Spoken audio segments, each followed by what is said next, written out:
কোথায় ছিলে কোথায় আছো কোথায় যাই বাবাই নিচিন্তায় বৈশায় আছো চিন্তা করো নাই বুঝো না রে মন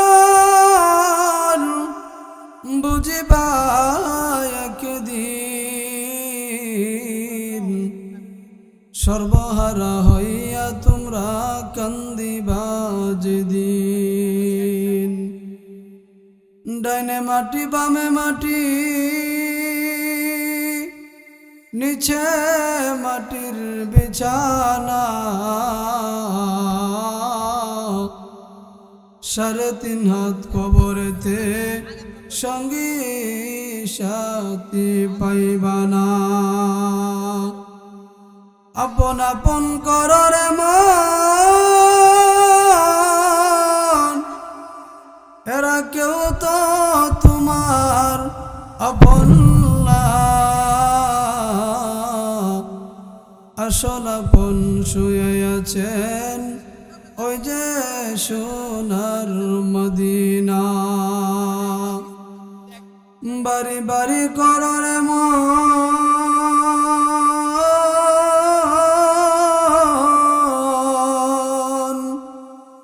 এই বাড়ি তো তোমার না আসল বাড়ি গোরস্থানে ভাবিয়া মনরে দেখলা না দুনিয়াতে এত কিছু করতেছি বলে মা সন্তানের জন্য পাগল সন্তান মায়ের জন্য পাগল ভাই বোনের জন্য পাগল কিন্তু ওই আখিরাতের ময়দানে হাসরের ওই কঠিন দিনে মা ছেলেকে চিনবে না বাবা ছেলেকে চিনবে না সন্তান বাবাকে চিনবে না মা সন্তানকে সন্তান বলে সাক্ষী দিবে না ওই কঠিন দিনে আমাদের কি করার দরকার ওই কঠিন দিনের জন্য আমাদের কিছু পুঁজি নিয়ে যাওয়া দরকার পুঁজিটা কি বলে আল্লাহ এবং রসুল সাল্লাল্লাহু আলাইহি ওয়াসাল্লামের মহাব্বত এবং ভালোবাসা বলে আমাদের ভিতরে যদি আল্লাহ এবং নবীজির প্রতি ভালোবাসা থাকে ওই আখিরাতের কঠিন ময়দান পাড়ি দেওয়ার জন্য আল্লাহ এবং মুহাম্মদ সাল্লাল্লাহু আলাইহি ওয়াসাল্লামের ভালোবাসাই যথেষ্ট হয়ে যাবে বলে লক্ষ্য করে দেখুন আল্লাহ রসুল সাল্লাল্লাহু আলাইহি ওয়াসাল্লামের ব্যাপারে আল্লাহ তাআলা কোরআনে বলেন মা কানা মুহাম্মাদুন আবা আহাদিম মির রিজালিকুম ولكن رسول الله وخاتم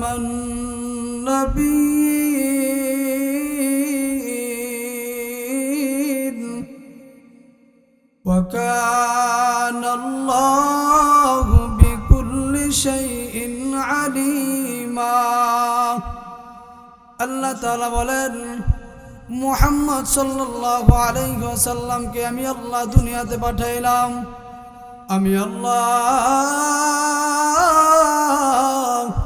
দুনিয়াতে যে মুহাম্মদ নবীকে পাঠাইছি সর্বশ্রেষ্ঠ বানাইয়া পাঠাইছি আমি আল্লাহ মুহাম্মদ নবীকে প্রধান অতিথি বানাইয়া পাঠাইছি এই মুহাম্মদ সাল্লাল্লাহু আলাইহি ওয়াসাল্লাম যে দুনিয়াতে আসলেন যদি আমরা আল্লাহর ভালোবাসা আর মুহাম্মদ সাল্লাল্লাহু আলাইহি ওয়াসাল্লামকে মুহাব্বত করে যেতে পারি আমার আল্লাহ যে কালিমা দিয়া মুহাম্মদ নবীকে পাঠাইছে ওই কালিমা যদি আপনারা আমার ভিতরে লালন করতে পারে আল্লাহর নবী বলেন মান ক্বালা লা ইলাহা ইল্লাল্লাহু ফাদাখালাল জান্নাহ আল্লাহর নবী সাল্লাল্লাহু আলাইহি ওয়াসাল্লাম বলে আমার যে উম্মতেরা দুনিয়ার মধ্যে যদি আমি আল্লাহর নবী যে কালিমা নিয়ে আসছি মান ক্বালা লা ইলাহা ইল্লাল্লাহ ওই কালিমা যদি পাঠ করে জীবনের শুরুর ভাষা যদি হয় কালিমা আর জীবনের শেষ মৃত্যুর সময় যদি কালিমা নসিব হয় ফাদাখালাল জান্নাহ জান্নাহ। আল্লাহর নবী বলেন, মান ক্বালা লা ইলাহা ইল্লাল্লাহু ফাদাখালাল জান্নাহ। যার শুরুর কালিমা হবে লা ইলাহা ইল্লাল্লাহ আর যার শেষের কালিমা হবে লা ইলাহা ইল্লাল্লাহ, আমার আল্লাহ বলেন দুনিয়াতে যত জীবন বাসুক না কেন, যত অন্যায় অবিচার করুক না কেন, লা ইলাহা ইল্লাল্লাহর সাক্ষ্য দান করার কারণে, লা ইলাহা ইল্লাল্লাহকে অন্তর থেকে বিশ্বাস করার কারণে আমি আল্লাহ তার তামাম জীবনের গুনাহ মাফ করে তার এই পৃথিবীর সমান একটা পৃথিবী নয়, এই পৃথিবীর 10টা পৃথিবীর সমান আমি আল্লাহ তার একটা জান্নাত দান করব। কোন সুবহানাল্লাহ। এই জন্য মেরে মোহতারাম ভাই উস্ত বুজুর্গ, ওই আল্লাহ এবং রসুল সাল্লাল্লাহু আলাইহি ওয়াসাল্লামকে মহাব্বত করতে হবে। যদি জান্নাতে যেতে চাই, যদি আপনি আমি জান্নাত পেতে চাই, তাদেরকে মহাব্বত করতে হবে। বলে কিভাবে? যেইভাবে মহাব্বত করছেন সাহাবায়ে কেরাম রাদিয়াল্লাহু তাআলা আনহু আনিম আজমাইনরা। কারণ আল্লাহর নবীকে মহাব্বত করলেই জান্নাত পাওয়া যাবে না, কারণ আল্লাহর নবীকে মহাব্বত করছে চাচা আবুল আহাব। বলে আবুল আহাব মহাব্বত করিয়া যেদিন নবীজির জন্ম হয়েছিল, জন্মের খুশির সংবাদ দিয়েছিল বাদী সুহাইবা। বলে আল্লাহর নবীর চাচা আবুল আহাব খুশি হইয়া তার বাদী সুহাইবাকে আজাদ করে দিয়েছিল, তার বাদী সুহাইবাকে মাফ করে দিয়েছিল। এরপরেও তো সে জান্নাতে যেতে পারে নাই, কারণ জান্নাতে না যাওয়ার একটাই কারণ, ভালোবাসাটা নবীর মোহাব্বত অনুযায়ী হয় নাই, নবীর সুন্নত অনুযায়ী হয় নাই। এই জন্য আমাদেরকেও যদি ভালোবাসতে হয়, নবীর সুন্নত অনুযায়ী ভালোবাসতে হবে। বলে কেমন ভালোবাসা? যেমন ভালোবাসা বাসছেন নবীর সাহাবীরা। আল্লাহর নবীর এক মহিলা সাহাবী একদিন হযরত বেলাল রাদিয়াল্লাহু তাআলা আনহু মাইক দিয়ে ডাক দিলেন, হাইয়া আলাল জিহাদ, হাইয়া আলাল জিহাদ। বেলাল রাদিয়াল্লাহু তাআলা আনহু মাইক দিয়ে যখন হাইয়া আলাল জিহাদ বলে ডাক দিলেন, হাইয়া আলাল জিহাদ বলে ঘোষণা করলেন, এমত অবস্থায় আল্লাহর নবীর সাহাবী এই মহিলার কোলে তার 6 বৎসরের একটা বাচ্চা ঘুমানো ছিল। আল্লাহর নবীর এই মহিলা সাহাবী যখন কাঁদতেছে, এই মহিলা সাহাবী কান্না করতেছে, এমন সময় তার চোখের পানি পড়লো তার সন্তানের কোলের মধ্যে। সন্তানের কোলের মধ্যে চোখের পানি পড়ার পরে আল্লাহর নবীর ওই সাহাবীর সন্তানের ঘুম ভেঙে গেল। ঘুম ভাঙার পরে সন্তান ঘুম থেকে উঠে জিজ্ঞাসা করে, প্রাণের মা তুমি একা একা বসে বসে কাঁদতেছ কেন? ও আমার জননী আম্মা জান, কি কারণে তুমি কান্না করতেছ? কান্না করার কারণ কি? আল্লাহর নবীর সাহাবী মহিলা এবার ডাক দিয়ে বলে, বাবা আমার, আমি কান্না করার কারণ হলো নবীর সাহাবী বেলাল মাইক দিয়ে ঘোষণা করলো, হাইয়া আলাল জিহাদ, আসো তোমরা জিহাদের পথে আসো। কিন্তু আমি মহিলা মানুষ, আমারও তো কেউ জিহাদের মধ্যে নেবা। আরে বাবা, আমি কাঁদতেছি কান্না করার কারণ তোমার বাবা নবীর সাথে জিহাদ করতে গিয়ে শহীদ হইয়া গেল, তোমার বড় ভাই নবীর সাথে যুদ্ধ করতে গিয়ে শহীদ হইল, তোমার নানা নবীর সাথে যুদ্ধ করতে শহীদ হইল। আজকে তো আমার কাছে কিছু নাই, আমি কারে যুদ্ধের জন্য পাঠাইব? হযরত বেলাল যে ডাক দিতেছে, আইয়া আলাল জিহাদ, আমি কি নিয়া নবীর সামনে হাজির হইব? 6 বৎসরের বাচ্চা আবার ডাক দিয়ে বলেন, প্রাণের আম্মা আপনি কেন চিন্তা করতেছেন গো মা? ও পুরোনা যুব সমাজবাসীর উদ্যোগে মাহফিলের এলাকাবাসী মা বোনেরা গভীর মনোযোগ দিয়া শুনেন। এই 6 বৎসরের বাচ্চা ডাক দিয়া বলে, প্রাণের আম্মা না না, আপনি কান্না করবেন না। বলে কেন? বলে আমি 6 বৎসরের মাসুম বাচ্চাটাকে নবীর সামনে নিয়ে হাজির করেন। কোন সুবহানাল্লাহ। ওবার আমার বন্ধুরা, আমার যে কথা সেই কাজ। 6 বৎসরের এই বাচ্চাটারে নিয়ে নবীর সামনে হাজির করলেন। গিয়া সামনে দেখে আবু বকর, ওমর, ওসমান আলী দাঁড়িয়ে আছে। আবু বকর, ওসমান আলী দাঁড়িয়ে আছে ওই মহিলা সাহাবীকে ডাক দিয়ে বলেন, সাহাবী ভাইরা আমার, আমি একটু নবীর সাথে কথা বলতে চাই। বলে, কি কথা বলবা? নবী তো এখন যুদ্ধের সরঞ্জাম গ্রহণ করতেছে। বলে, ঠিক আছে, এরপরও আমি নবীর সাথে একটু দেখা করতে চাই। আল্লাহর নবীর ওই সাহাবী মহিলা নবীর সাথে দেখা করতে গেলেন। গিয়া ডাক দিয়া বলেন, ইয়া রাসূলুল্লাহ, ইয়া হাবিবাল্লাহ, ওগো দয়াল নবী আমার, আপনার সাহাবী হযরতে বেলাল মাইক দিয়ে ঘোষণা করলো, হাইয়া আলাল জিহাদ, হাইয়া আলাল জিহাদ, জিহাদের পথে আসো। কিন্তু আমার স্বামী আপনার সাথে যুদ্ধ করতে গিয়ে শহীদ হইল, আমার সন্তান শহীদ হইল, বড় কোনো সন্তান নাই। নবী, আমার এই 6 বছরের বাচ্চাটারে নিয়ে আসলাম, আপনার সাথে যুদ্ধের মধ্যে নেন। নবী ডাক দিয়ে বলেন, প্রাণের বোন আমার, তুমি কি যুদ্ধ করার জন্য দিছ না মস্কারি করতেছ? বলে, ইয়া রাসূলুল্লাহ, কেন? এই 6 বছরের বাচ্চাটারে নিয়ে আমি কিভাবে যুদ্ধ করব? মহিলা এবার কাঁদতে কাঁদতে নবীর দরবার থেকে বের হয়ে যাইতেছে। ওই মহিলার বাচ্চা ডাক দিয়ে বলে, প্রাণের আম্মা, ও আম্মা, তুমি কাঁদতেছো কেন? বলে, বাবা, আমি কান্না করতেছি, বলছিলাম তোমারে নবীর সাথে যুদ্ধে পাঠাবো, কিন্তু নবী তো তোমারে যুদ্ধের ময়দানে নিতেছে না, এই জন্য আমি কাঁদতেছি। বলে, আম্মা, আমারে একটু নবীর সাথে দেখা করার সুযোগ দাও। বলে, কেন? তুমি নবীর সাথে কি কথা বলবা? বলতেছে, নবীর সাথে আমার একটু কথা আছে। বলে, কি কথা? নবীর কাছে ওই ছোট্ট বাচ্চাটা গেলেন, গিয়া বলতেছেন, ইয়া রাসূলুল্লাহ, ইয়া হাবিবাল্লাহ, ওগো দয়াল নবী আমার, আমি আপনার সাথে একটু কথা বলতে চাই গো নবীজি। বলে, এই ছোট্ট বাচ্চা, তুমি কি কথা বলবা?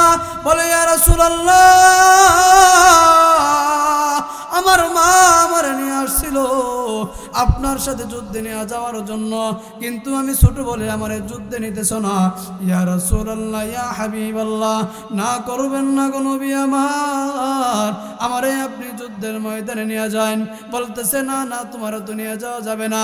এবার ছোট বাচ্চা ডাক দিয়া কি বলে, ও পুরো এলাকাবাসী, মা বোনেরা আমার, প্রাণের আম্মা গো, আমরাও তো সন্তান জন্ম দেই, কিন্তু আমাদের সন্তান আমাদের কথা শুনে না, আমাদের সন্তান আমাদেরকে মানতে রাজি হয় না। কিন্তু ওই 6 বছরের বাচ্চা দেখেন নবীকে কি বলতেছে। নবীকে ডাক দিয়ে বলেন, ইয়া রাসূলুল্লাহ, ইয়া হাবিবাল্লাহ, আমার আম্মা যখন রান্না করে গো নবীজি, আমি দেখছি আমার মা চুলার ভিতরে ছোট ছোট লাকড়িগুলো আগে দেয়, ছোট ছোট লাকড়িগুলাই যখন আগুন ধরে গো নবী, তখন আমার মা বড় একটা লাকড়ি দে, ওই বড় একটা লাকড়ি দিলেই একটা লাকড়ির মাধ্যমে একবারে রান্না কমপ্লিট হয়ে যায়। ইয়া রাসূলুল্লাহ, নবী আমার, আপনি আমাকে না করবেন না, না করবেন না গো নবীজি, আপনি একটা কাজ করেন, আমাদের মতো ছোট ছোট সাহাবীদেরকে যুদ্ধের ময়দানে নিয়ে যান। বলে, কেন? বলে, আমাদের মতো ছোট সাহাবীদেরকে আগে যুদ্ধের ময়দানে পাঠাইয়া দিবেন, আমাদেরকে যখন কাফেররা অত্যাচার করে শহীদ করে ফেলবে, তারপরে আবু বকর, উসমান, আলী আর উমরের মতো একজন সৈন্য পাঠাবেন, একজন সৈন্যই 100 কাফেরকে শহীদ করে দিবে। কোন সুবহানাল্লাহ! নবীর প্রতি কেমন ভালোবাসা! নবী তো 2টা চোখের পানি ফালাইয়া দিল, সাথে সাথে আল্লাহ আরশ থেকে জিব্রাইলকে পাঠাইলেন, ও জিব্রাইল, দৌড়াইয়া যা আমার বন্ধুর কাছে গিয়ে একটা খবর জানা। বলে, ইয়া আল্লাহ, কি খবর দিব? বলে, আমার বন্ধুকে গিয়ে একটা খবর দাও। নবীজি, নবীদের কাছে জিব্রাইল দৌড়াইয়া আসলো, আয়েশা বলতেছেন, ইয়া রাসূলুল্লাহ, ইয়া হাবিবাল্লাহ, ওগো দয়াল নবী আমার, আপনারা এই দুনিয়ায় কি একটা খেলা খেলতেছেন, আপনার খেলা দেখে আল্লাহর আরশটা পর্যন্ত কাঁপা উঠছে। আল্লাহর নবী আবার ডাক দিয়ে বলেন, ভাই জিবরাইল, কেন রে, কেন আল্লাহর আরশ কেঁপে উঠছে? বলে, আল্লাহর আরশ কাঁপার কারণ হলো এই যে ছোট 6 বছরের বাচ্চা আপনার সাথে কি কথোপকথন করতেছে, আপনার সাথে যে ভালোবাসা, ইশক, মুহাব্বত দেখাইল গো নবী, এই ভালোবাসা মুহাব্বত দেখা আল্লাহর আরশের মধ্যে খেলা শুরু হয়ে গেল। বলে কেন? বলে আপনি এই বাচ্চার নাম যুদ্ধের মধ্যে লিখতেছেন না, কিন্তু আমার আল্লাহ এই বাচ্চাটারে পছন্দ কইরা এই বাচ্চার কথার প্রতি সন্তুষ্ট হইয়া আল্লাহ আকাশের মধ্যে আরশের উপরে একটা লিস্টি করতেছে, কোন কোন বান্দারা আপনার সাথে যুদ্ধের ময়দানে যাবে। বলে আপনার লিস্টির মধ্যে যে ছোট বাচ্চার নাম নাই, আমার আল্লাহ পছন্দ করিয়া আল্লাহর লিস্টির মধ্যে 1 নম্বরে এই ছোট বাচ্চার নাম লিখে ফেলছে। কোন সুবহানাল্লাহ। ছোট বাচ্চা আবার খুশিতে বাগবাগুন যুদ্ধে গেলেন, যুদ্ধে গিয়ে শহীদ হইলেন। বলে শহীদ হওয়ার পরে নবী আমার আসলেন ফিরে, এবার মা আসলেন, ইয়া রাসূলুল্লাহ আমার সন্তান কোথায়? নবী আবার ওই মাকে কি বলে সান্ত্বনা দিতেছে, ও পুরো এলাকাবাসী মা বোনেরা গো শোনো, আমার আপনার একটা সন্তানকে মাদ্রাসায় দিতে পারি না, আমার আপনার একটা সন্তানকে মসজিদের মক্তবে পাঠাইতে পারি না, কিন্তু ওই মা কি করলেন, 6 বছরের বাচ্চাটাকে জিহাদের ময়দানে দিয়া দিলেন, শহীদ হয়ে গেলেন। এবার নবীর কাছে আসলেন, আমার সন্তান কোথায়? নবী আমার কি জবাব দিতেছে? নবী আমার ডাক দিয়া বলেন, বোন আমার তোমার সন্তানটা তো আল্লাহর রাস্তায় শহীদ হয়ে গেছে। বোন গো তুমি চিন্তা করো না, তোমার একটা সন্তানের খাতিরে আল্লাহ হাসরের দিন এই শহীদ সন্তানের খাতিরে তোমাকে এবং তোমার পরিবারদেরকে বিনা হিসাবে জান্নাত দান করবে। কোন সুবহানাল্লাহ। এই জন্য মা ও বোনেরা, আপনি আর আমিও সন্তান লালন পালন করতেছি বলে সন্তানটা সন্তানের মতো হতে হবে, সন্তানটাকে মানুষের মতো মানুষ করতে হবে। যদি মানুষের মতো মানুষ করতে পারি, আপনার আমার সন্তান আপনার আমার অবাধ্যতা হবে না, অবাধ্যতা করবে না। কারণ যদি সন্তানটাকে নবীর ভালোবাসা অনুযায়ী মানুষ করতে পারি, নবীর সুন্নত অনুযায়ী লালন পালন করতে পারি, তাহলে এই সন্তান আপনার জন্য আমার জন্য নাজাতের ওসিলা হবে। এই জন্য ওই মহিলা সাহাবীদের ঘটনা থেকে শিক্ষা নেবেন এবং কবরে যাওয়ার আগে আগে একটা সন্তানকে মানুষের মতো মানুষ বানায়া যাবেন। মাগো, এই দুনিয়া থেকে কিছু নিয়েই যেতে পারবেন না যদি আপনার আমার একটা সন্তান মানুষের মতো মানুষ হয়। আপনার আমার একটা ফ্যাক্টরি, প্রতিটা মা হলো এক একটা ফ্যাক্টরি। এই ফ্যাক্টরি যত ভালো থাকবে, ফ্যাক্টরি থেকে মাল আমদানি তত ভালোই হবে। এই জন্য মা বোনেরা, আপনি আর আমি যদি পর্দা করে চলতে পারি, আপনি আর আমি যদি ভালো মতো নবীর সুন্নত অনুযায়ী চলতে পারি, আপনার আমার সন্তানগুলি আপনার আমার জন্য নাজাতের ওসিলা হয়ে যাবে। মায়ের একদার দুধের দাম কাটিয়া গায়ের চাম,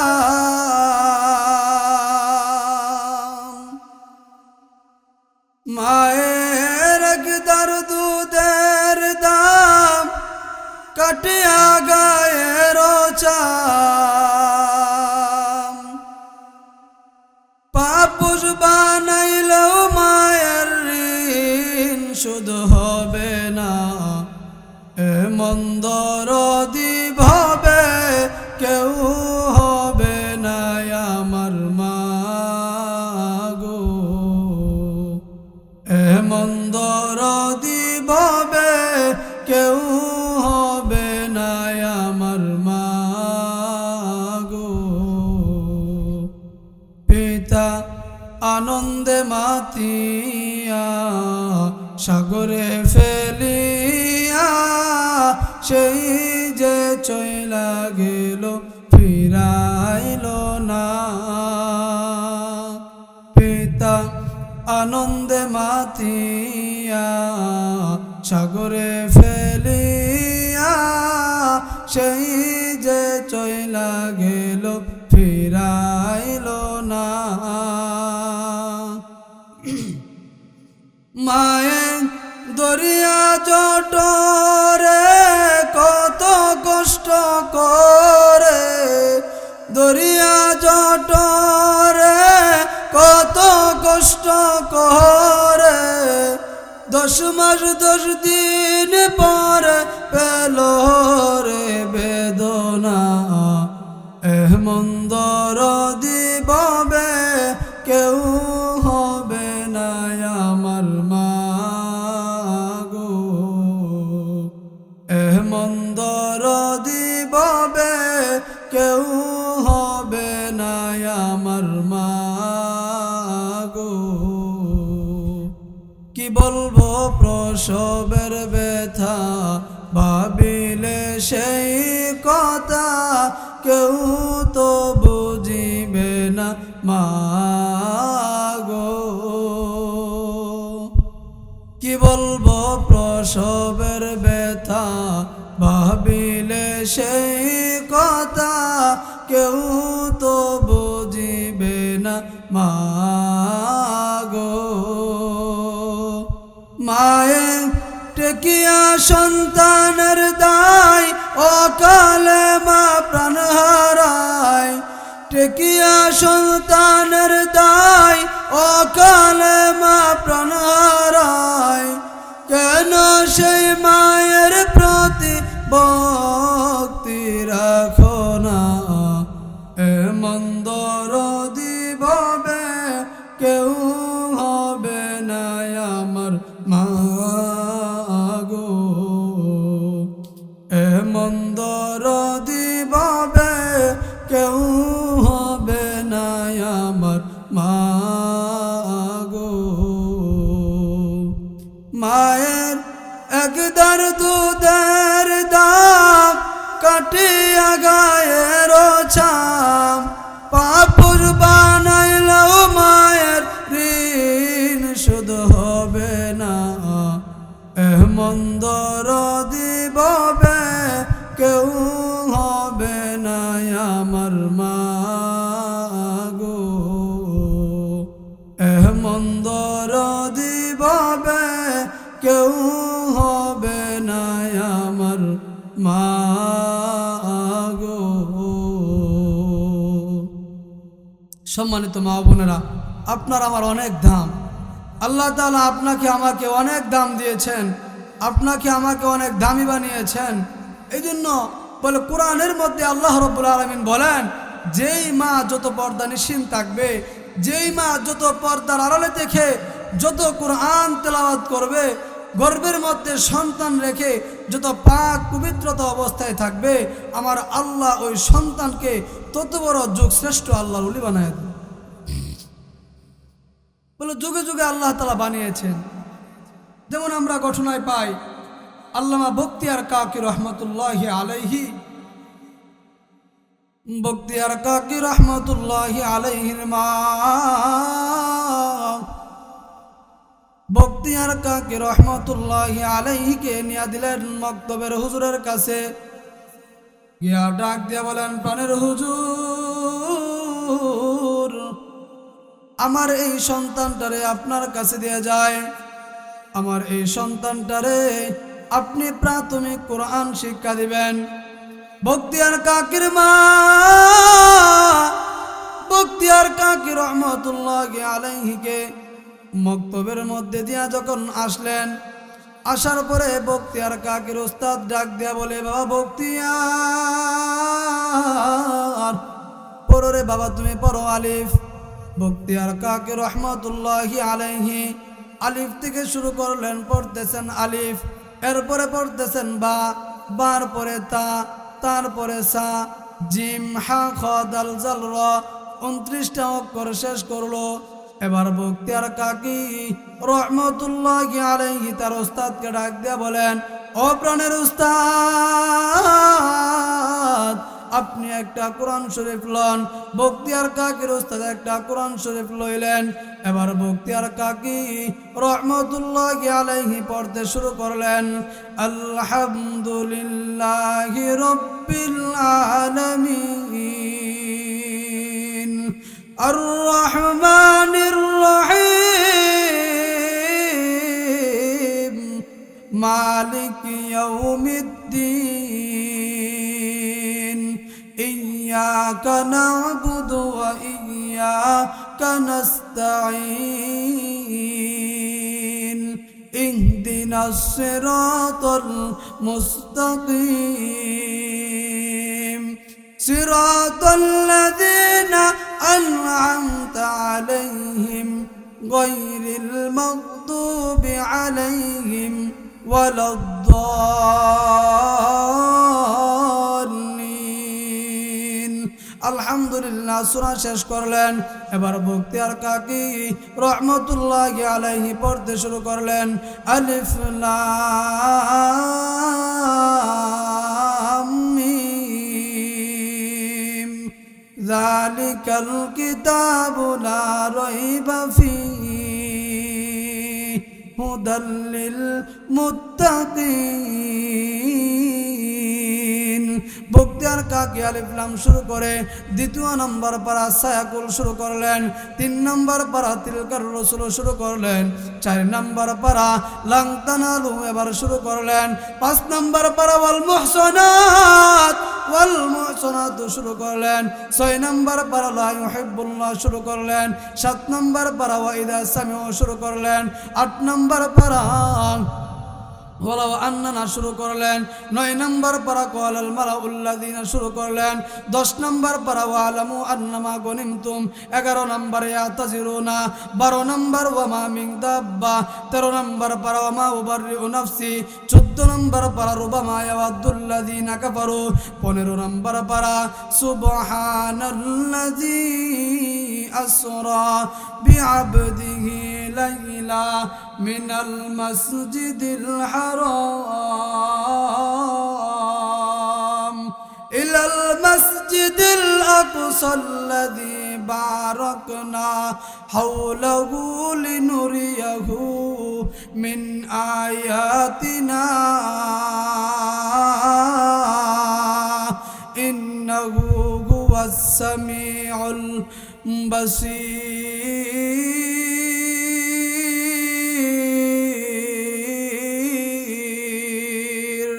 1 পারা থেকে শুরু করে একেবারে 15 পারা পর্যন্ত মুখস্থ শুনিয়ে ফেললেন। এবার বখতিয়ার কাকির উস্তাদ বখতিয়ার কাকি রহমতুল্লাহি আলাইহিকে নিয়া দৌড়াইয়া গেলেন তার মার কাছে, গিয়া ডাক দিয়া বলতেছেন, ও বখতিয়ার কাকির মা, তোমার একটা কথা বলে সত্যি কথা বলবানি। বখতিয়ার কাকির জন্য এই কথা বলতেছেন।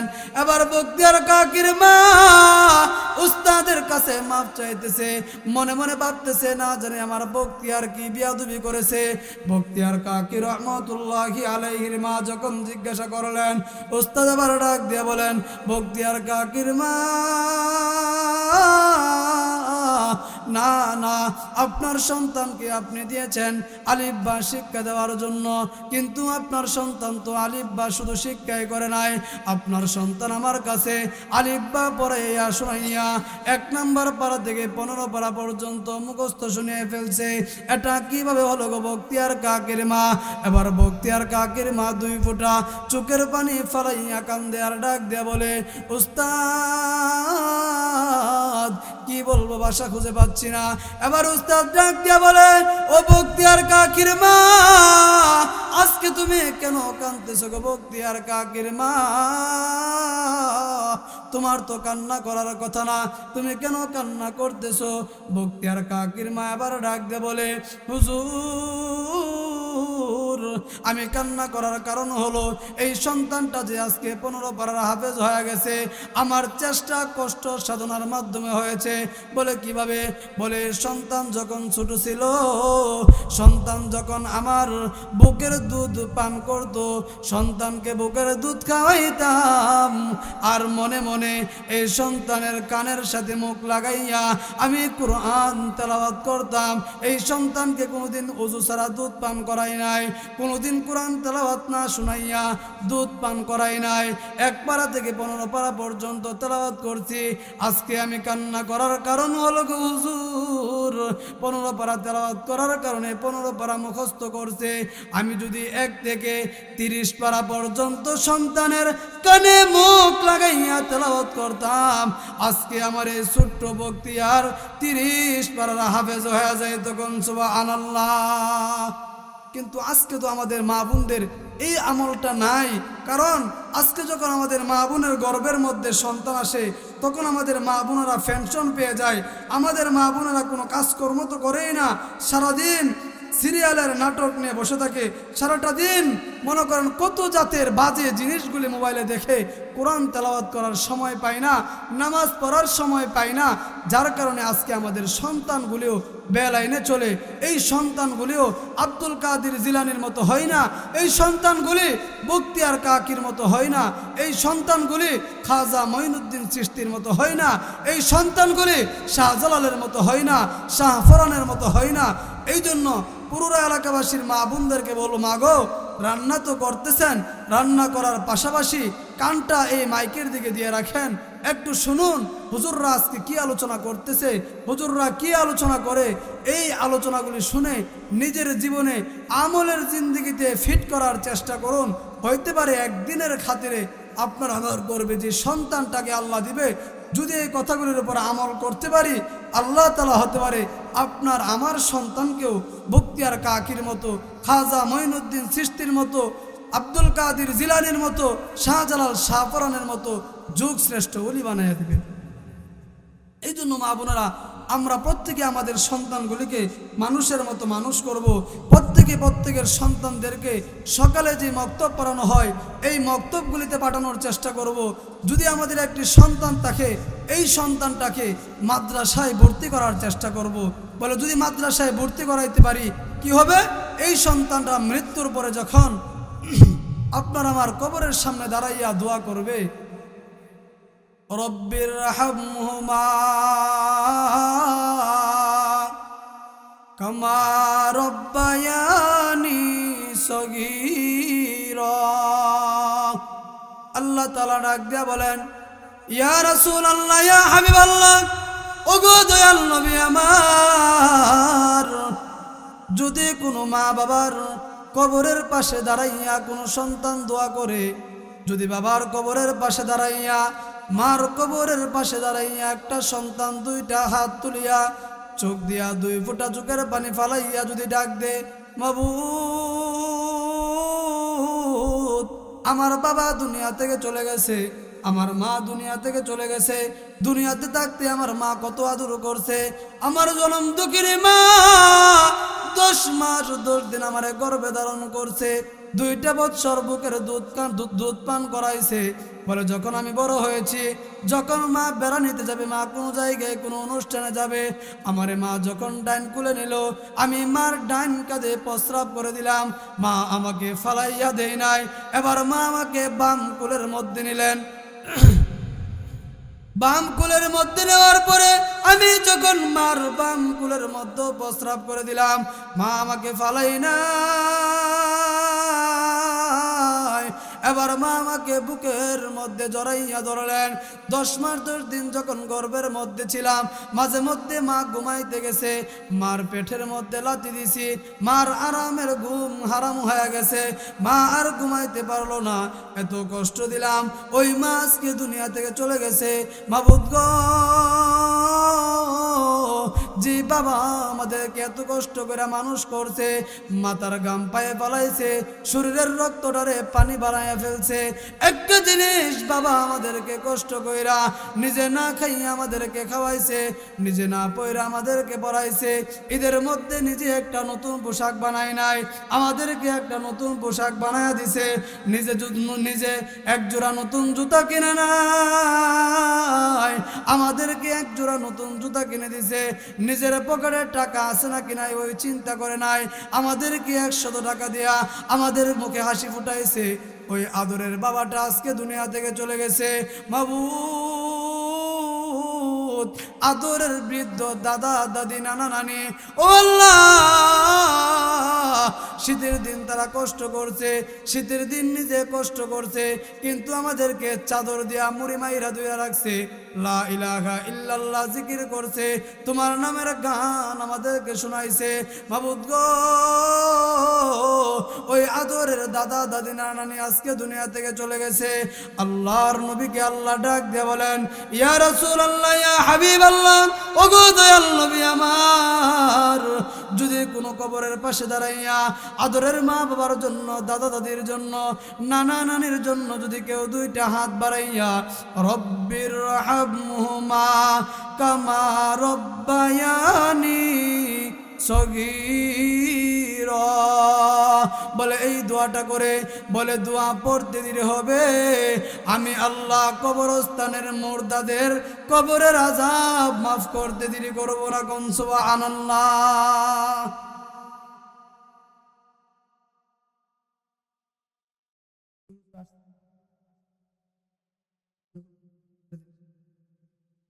যাক, সম্মানিত মা ও বোনেরা, এই জন্য আপনাদেরকে সুবিনয় অনুরোধ করে বলবো, প্রতি বছর এই যে একটা মাহফিলের আয়োজন হয়, আপনারা তো রান্না বান্নার কাজে ব্যস্ত থাকবেনই, ব্যস্ততার ফাঁকেও দুইটা কান মাইকের দিকে দিয়ে একটু আলোচনাগুলি শুনবেন, কি আলোচনা হচ্ছে। আর পুরোরা যুব সমাজ ও প্রবাসী ভাইদেরকে আমি তাদের প্রতি কৃতজ্ঞতা পোষণ করি এবং তাদেরকে অসংখ্য অগণিত ধন্যবাদ জানাই যে এত সুন্দর একটি তাফসিরুল কোরআন মাহফিলের আয়োজন করেছে। প্রতি বছর যেন আয়োজনটা করতে পারে, কারণ বলে যেই এলাকায় একটা মাহফিলের আয়োজন হবে, যেই এলাকায় বড় বড় উলামায়ে কেরামরা আসবে, আজকে আমাদের মাহফিলের মধ্যে যিনি আসতেছেন প্রধান অতিথি অলিকুল শিরোমণি পীরে কামেল আল্লামা উমর ফারুক সন্দীপী সাহেব দামাত বারকাতুহুম মাদ্দাজিল্লুল আলিয়া, বলে এই হজরতদের মতো বড় বড় উলামায়ে কেরামরা যেই এলাকায় পা ফেলবে, বলে আল্লাহ তাআলা ওই এলাকার মুর্দে গানের কবরের আযাব মাফ করে দেয়। কোন সুবহানাল্লাহ।